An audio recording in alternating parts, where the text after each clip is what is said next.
தமிழக சட்டமன்ற தேர்தலுக்கான வேட்புமனு தாக்கல் இன்றுடன் நிறைவு. இறுதி நாளில் முக்கிய தலைவர்கள் வேட்புமனு தாக்கல் செய்யவிருப்பதாக தகவல்.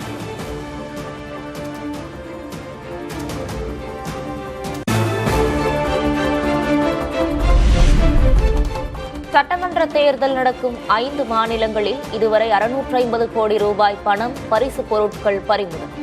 தமிழ்நாட்டில் 170 கோடி ரூபாய் கைப்பற்றப்பட்டதாக தலைமை தேர்தல் ஆணையம் தகவல்.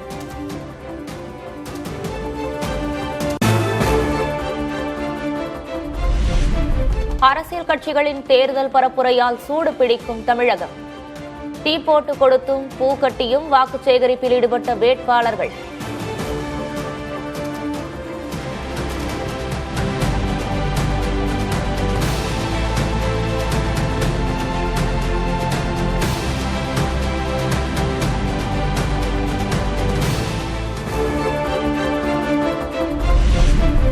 மதுரையை மணிப்பூராக மாற்ற துடித்தது தேசிய ஜனநாயக கூட்டணி. கலவரத்தை தூண்ட நினைத்த பாஜகவின் சதியை மதுரை மக்கள் முறியடித்ததாக திருமங்கலம் பரப்புரை கூட்டத்தில் மு.க. ஸ்டாலின் பேச்சு. என்டிஏ முன்வைக்கிறது மத நல்லிணக்கத்தை கெடுக்கிற ஆரிய மாடல், மக்களை பிளவுபடுத்துகிற ஆரிய மாடல். இன்னும் சொன்னா மதுரையை மணிப்பூரா மாத்த துடிக்கிற வன்முறை மாடல். உறவு முறையோடு பாசமா பழகிற மதுரை மக்கள் செம புத்திசாலிகள். அதனாலதான் கலவரத்தை தூண்ட நடத்தவங்களோட சதிய சிறப்பாக முறியடிச்சீங்க. அதற்காக உங்க பாதப்படர்களை தான் தொட்டு நான் நன்றி கூறுகிறேன்.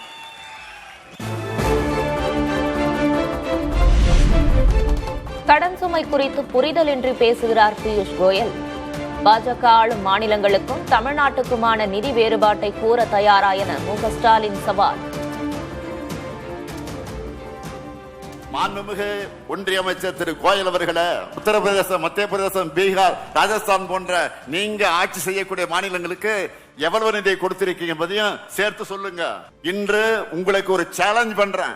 தமிழ்நாடு ஒன்றிய அரசுக்கு கொடுக்கிற ₹1 பதிலா திரும்ப எங்களுக்கு எவ்வளவு கிடைக்குது, அதே வாயாக்காலக்கூடிய மாநிலங்களுக்கு எவ்வளவு கிடைக்குது? இந்த கம்பேரிசனை வெளிப்படையா அறிவிக்க உங்களால் முடியுமா?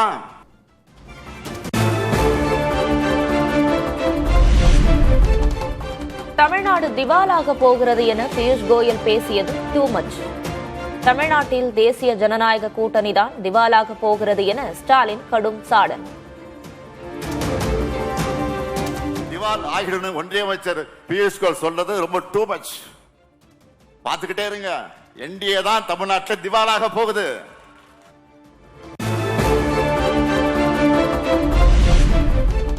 கிளாஸ் டாப்பரான தமிழ்நாட்டுக்கு அட்வைஸ் வேண்டாம், முதலில் பாஸ் மார்க் வாங்குங்கள். நிதிநிலை குறித்து பேசிய பியூஷ் கோயலுக்கு முதல்வர் ஸ்டாலின் காட்டமான பதிலடி. பரீட்சையில ஃபெயிலான ஸ்டூடெண்ட் எல்லா சப்ஜெக்ட்லயும் டாப்பரா இருக்கக்கூடிய எங்களுக்கு அட்வைஸ் பண்ணலாமா?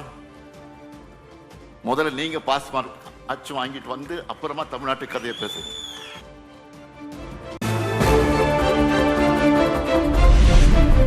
5 லட்சம் கோடி ரூபாய் கடன் வாங்கியதே ஸ்டாலினின் சாதனை. முறைகேடாக சென்ற பணம் பெறப்பட்டு கஜானா நிரப்பப்படும் என நெய்வேலி பரப்புரை கூட்டத்தில் எடப்பாடி பழனிசாமி பேச்சு. இப்ப ஸ்டாலின் முதலமைச்சரான பிறகு வறட்சி வந்ததா, புயல் வந்ததா, இல்ல கொரோனா வந்ததா? ஒண்ணு வரல. ஆனா 5 லட்சம் கோடி கடன் வாங்கி இருக்கிறேன். 5 ஆண்டு திராவிட முன்னேற்றக்கூடிய சாதனை, திரு ஸ்டாலினுடைய அரசாங்க சாதனை. நம்ம எல்லாம் கடன்காரனாக்குறதுதான் திரு ஸ்டாலினுடைய சாதனை.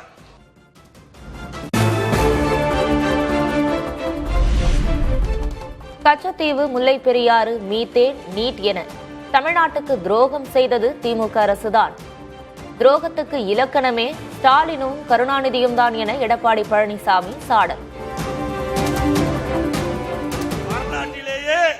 துரோகம் துரோகம் என்று சொல்லுக்கு இலக்கமானவர்கள் திரு கருணாநிதியும் திரு ஸ்டாலின் தான். மீனவர்களுக்கு துரோகம் செஞ்சது திரு கருணாநிதி அவர்கள். கச்சத்தீவை தாரை வார்த்தது திமுக, திரு கருணாநிதி அவர்கள்.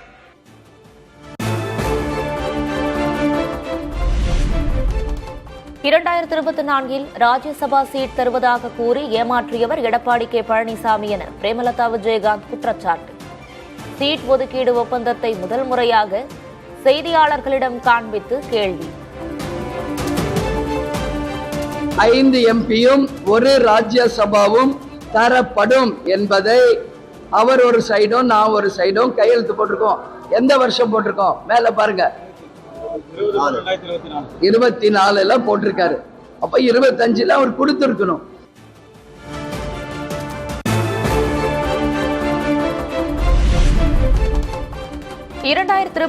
கூட்டணியில் இணைந்தால்தான் தேமுதிகவுக்கு ராஜ்யசபா சீட் என கூறினேன். பிரேமலதாவின் குற்றச்சாட்டுக்கு எடப்பாடி பழனிசாமி பதில். அதிமுக மேலவை உறுப்பினர் மாநில உறுப்பினர் கிடைக்கவில்லை என்று சொன்ன தவறு. நான் 2026 எங்களோடு கூட்டணி அமைத்து சட்டமன்றத்தில் சந்தித்தால் நிச்சயமாக உங்களுக்கு மாநிலவை உறுப்பினர் வழங்கப்படும் என்று பகிரங்கமா தொலைக்காட்சியில் நான் பேட்டி கொடுத்தேன்.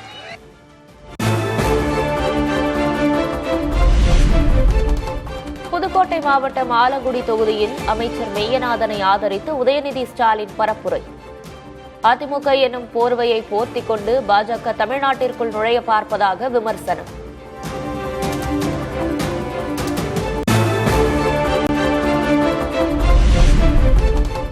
காட்டுமன்னார் கோவில் தொகுதியில் போட்டியிடுவதிலிருந்து விலகியதில் திமுகவின் அழுத்தம் இல்லை என திருமாவளவன் விளக்கம். உதயநிதிக்கு எதிராக தான் வருவேன் என்று ஆதவர்ஜுனா கூறியது ஆதாரமில்லாத அதீத கற்பனை என்றும் பதில்.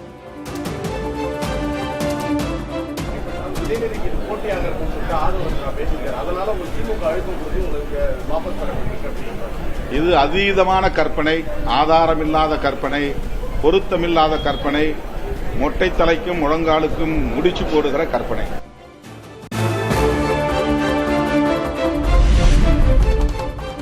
எந்த சக்தியாலும் விடுதலை சிறுத்தைகளை விலை கொடுத்து வாங்க முடியாது. திண்டிவனம் தேர்தல் பரப்புரையில் கட்சித் தலைவர் திருமாவளவன் பேச்சு.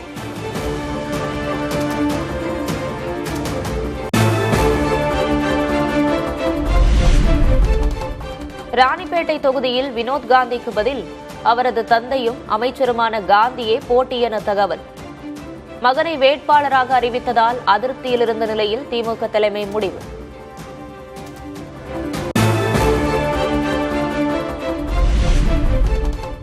மதுரை மேலூரில் காங்கிரஸ் சார்பில் முன்னாள் எம்பி விஸ்வநாதன் போட்டியிடுவார் என பொதுச் செயலர் KC வேணுகோபால் அறிவிப்பு.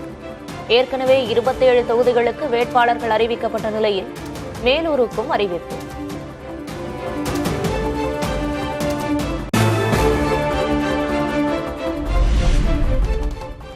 முன்னாள் சபாநாயகர் தனபாலை சந்தித்து ஆசி பெற்றார் மத்திய அமைச்சர் எல் முருகன். அவிநாசியில் எல் முருகன் போட்டியிட தனபாலுக்கு வாய்ப்பு மறுக்கப்பட்டதாக கூறப்படும் நிலையில் சந்திப்பு.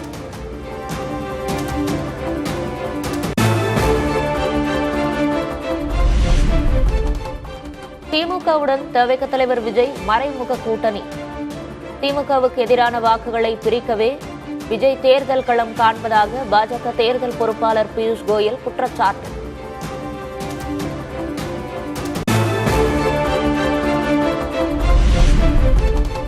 தவிக தலைவர் விஜயின் மனதில் பாஜக இருக்கிறது. பாஜக தேசிய செயலர் குஷ்பு கருத்து.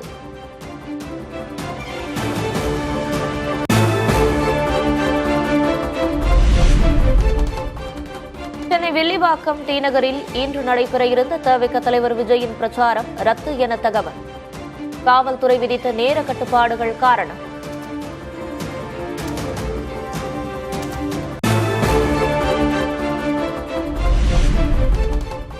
கலைஞர் கருணாநிதி மற்றும் விஜயகாந்த் இடையேயான 50 ஆண்டு கால நட்பை நினைவு கூர்ந்த பிரேமலதா, இருவரையும் விமர்சிக்க யாருக்கும் தகுதியில்லை என்றும் காட்டம்.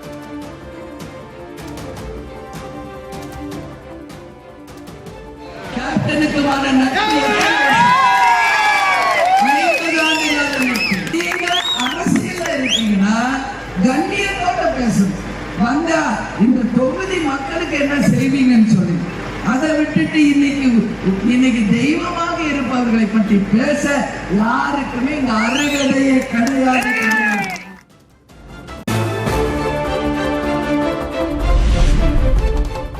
புதுச்சேரி கூட்டணியில் விசிகவுக்கு ஒதுக்கப்பட்ட உழவர்கரை தொகுதியில் மட்டும் வாக்கு சேகரிப்போம் என திருமாவளவன் பேட்டி. விசிக வேட்புமனு தாக்கல் செய்து திரும்பப் பெற முடியாத 3 தொகுதிகளில் கூட்டணி வேட்பாளர்களின் வெற்றிக்கு பணியாற்றுவோம் என்றும் உறுதி. நாங்கள் வேட்புமனு தாக்கல் செய்திருந்த ஊசுடு, நெட்டப்பாக்கம், ஏனம் ஆகிய தொகுதிகளில் வேட்புமனுக்களை திரும்ப பெறாவிட்டாலும் கூட நாங்கள் வாக்கு சேகரிப்பில் ஈடுபடுவதில்லை. மாறாக காங்கிரஸ் வேட்பாளர்களின் வெற்றிக்கு பாடுபடுவது, அவர்களின் வெற்றிக்காக வாக்கு சேகரிப்பது என்ற முடிவை எடுத்தோம்.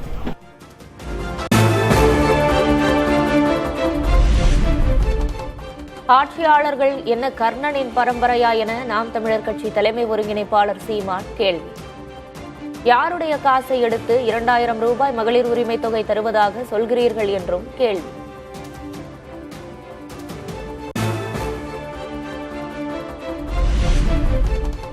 நாட்டை நாசமாக்கியது திமுக, காங்கிரஸ், பாஜக, அதிமுக தான் என சீமான் குற்றச்சாட்டு. வறுமை யாரால் வந்தது, ஜிஎஸ்டியை கொண்டு வந்தது யார் என்றும் கேள்வி. பிஜேபியை எதிர்க்கிறதில் எப்படி காங்கிரஸ் அயோக்கிய காங்கிரஸை நீ புனிதப்படுத்துகிறாய்? விடுதலை பெற்ற இந்த இந்தியாவை 60 ஆண்டுகளாக ஆண்டவன் எவன்? இந்த நாடு இவ்வளவு வறுமை ஏழ்மையில் சிக்கித் தவிக்க காரணம் என்ன? ஜிஎஸ்டி கொண்டு வந்தது யார்? சரக்கு மற்றும் சேவை வரியை, நீட்டை திணித்தவன் யார்?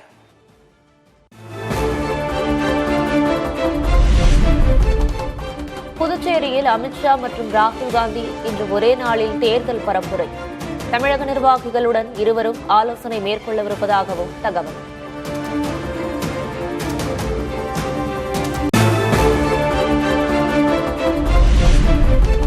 பாஜக தேசிய தலைவர் நிதின் நவீன் புதுச்சேரியில் பரப்புரை.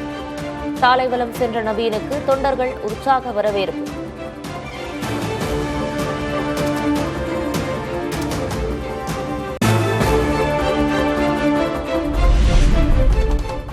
புதுச்சேரியில் அதிமுக வேட்பாளர்களை ஆதரித்து எடப்பாடி கே பழனிசாமி பரப்புரை. புதுச்சேரிக்கு மாநில அந்தஸ்து கிடைக்க நடவடிக்கை எடுக்கப்படும் என வாக்குறுதி. புதுச்சேரி யூனியன் பிரதேசம் நீண்ட நாள் ஒரு கோரிக்கை, தனி மாநில அந்தஸ்து கிடைக்க வேண்டும் என்று. அதை பெறுவதற்கு அதிமுக கடுமையான முயற்சி எடுக்கும். மத்திய அரசோடு தொடர்பு கொண்டு இந்த புதுச்சேரி யூனியன் பிரதேசத்தை தனி அந்தஸ்துடைய மாநிலமாக உருவாக்குவதற்கு பாடுபடும் என்ற செய்தியும் இந்த நேரத்தில் தெரிவிக்க விரும்புகிறேன்.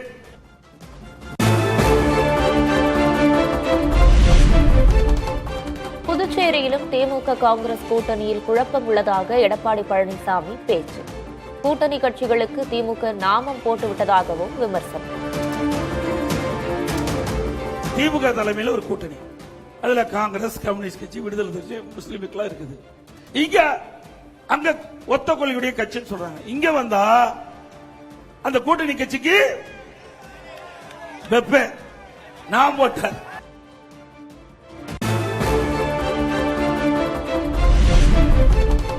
நாடாளுமன்றத்தை போன்று மாநில சட்டமன்றங்கள் நடக்க விடாமல் தடுக்க பாஜக முயற்சி. மாநில ஆளுநர்கள் மூலம் திட்டம் தீட்டப்படுவதாக இந்திய கம்யூனிஸ்ட் தேசிய பொதுச் செயலர் டி ராஜா குற்றச்சாட்டு.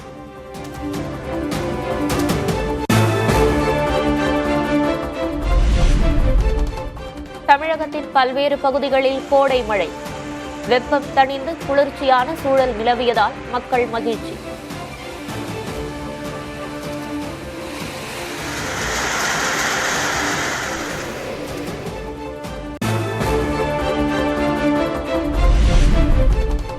விருதுநகர், தேனி, திண்டுக்கல் மாவட்டங்களில் இன்று கனமழை வாய்ப்பு. தென் தமிழ்நாடு மற்றும் மேற்கு தொடர்ச்சி மலை மாவட்டங்களிலும் மழை பெய்யும் என தகவல்.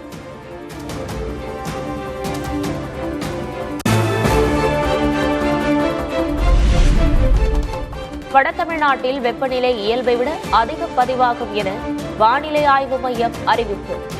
தென் தமிழ்நாட்டில் வெப்பம் இயல்பையொட்டி இருக்கக்கூடும் எனவும் கணிப்பு.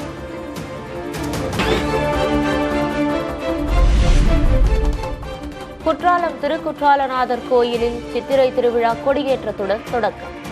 பிரசித்தி பெற்ற சித்திரை விசு தீர்த்தவாரி 14ஆம் தேதி நடைபெறும் எனவும் அறிவிப்பு.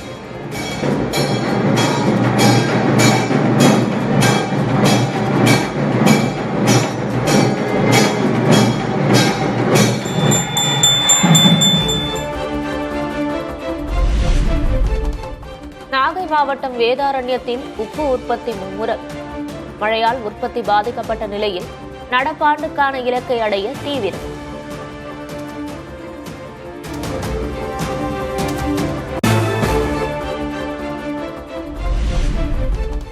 சிவகங்கை அருகே கோயில் திருவிழாவையொட்டி மஞ்சு விரட்டு போட்டி. அனுமதியின்றி போட்டி நடத்தப்பட்டதால் 5 பேர் மீது வழக்கு பதிவு.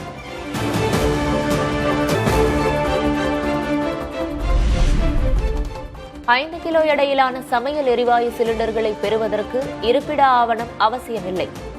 புலம்பெயர் தொழிலாளர்கள், மாணவர்களுக்கான கட்டுப்பாட்டை தளர்த்தியது மத்திய அரசு.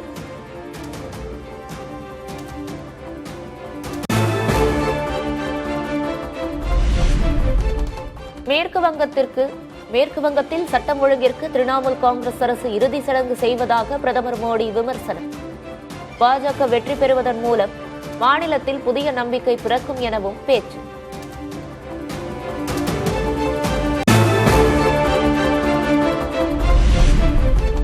மேற்கு வங்கத்தில் பாஜக ஆட்சிக்கு வந்தால் வங்காள மொழியை குழிதோண்டி புதைத்து விடுவார்கள். தேர்தல் பரப்புரையில் மம்தா பானர்ஜி பேச்சு.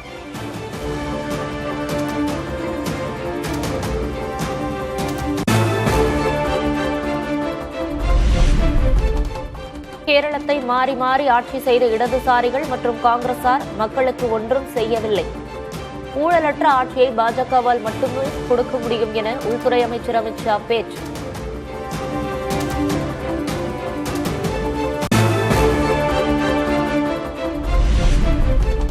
அசாமில் பாஜக ஆட்சிக்கு வந்தால் நிலங்கள் அம்பானிக்கும் அதானிக்கும் தாரை வார்க்கப்படும். தேர்தல் பரப்புரையில் ராகுல் காந்தி விமர்சனம்.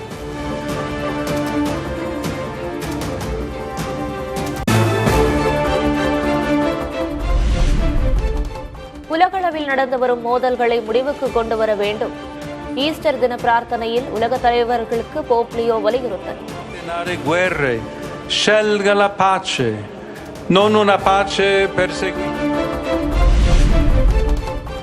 ஹோர்முஸ் நீரிணையை உடனே திறக்க ஈரானுக்கு வசை சொற்களால் காட்டமான எச்சரிக்கை விடுத்த ட்ரம்ப். வரும் 7ஆம் தேதி ஈரானின் எரிசக்தி கட்டமைப்புகளை தாக்குவோம் என்றும் அறிவிப்பு.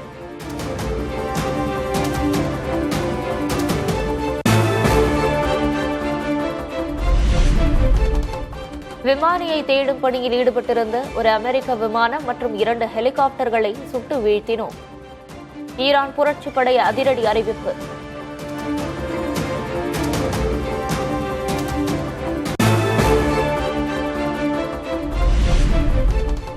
ஹோர்முஸ் நீரிணை திறப்பு விவகாரம் தொடர்பாக ஈரானுடன் ஓமன் அரசு முக்கிய பேச்சுவார்த்தை.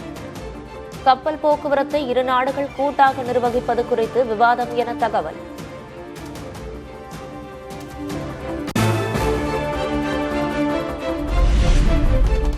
லெபனானின் இஸ்ரேல் ராணுவம் ஹிஸ்புல்லா அமைப்பினரிடையே கடும் மோதல். இஸ்ரேலின் வான்வழி தாக்குதலில் ஏராளமான கட்டடங்கள், குடியிருப்புகள் சேதம்.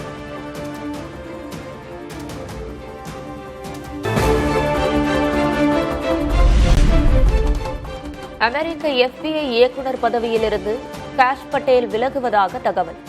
ட்ரம்ப் அரசின் மூத்த அதிகாரிகளும் ராஜினாமா செய்ய திட்டமிட்டிருப்பதாக அட்லாண்டிக் பத்திரிகை செய்தி வெளியீடு.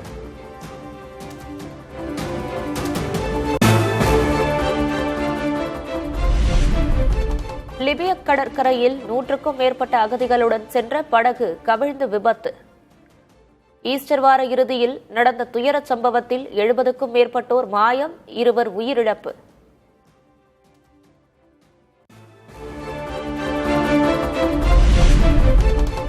ஹைட்ரஜனில் இயங்கும் உலகின் சக்தி வாய்ந்த என்ஜின் கொண்ட விமானம் வெற்றிகரமாக சோதித்தது சீனா.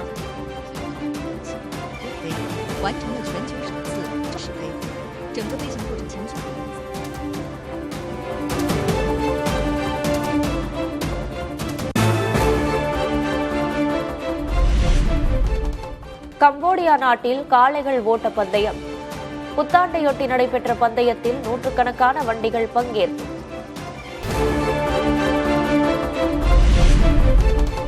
IPL கிரிக்கெட்டில் விறுவிறுப்பான போட்டி. சென்னை சூப்பர் கிங்ஸ் அணியை 43 ரன்கள் வித்தியாசத்தில் வீழ்த்திய பெங்களூரு.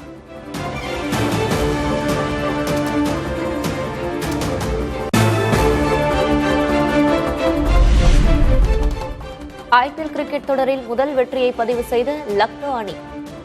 ஹைதராபாத் அணியை 5 விக்கெட் வித்தியாசத்தில் வீழ்த்தி வெற்றி.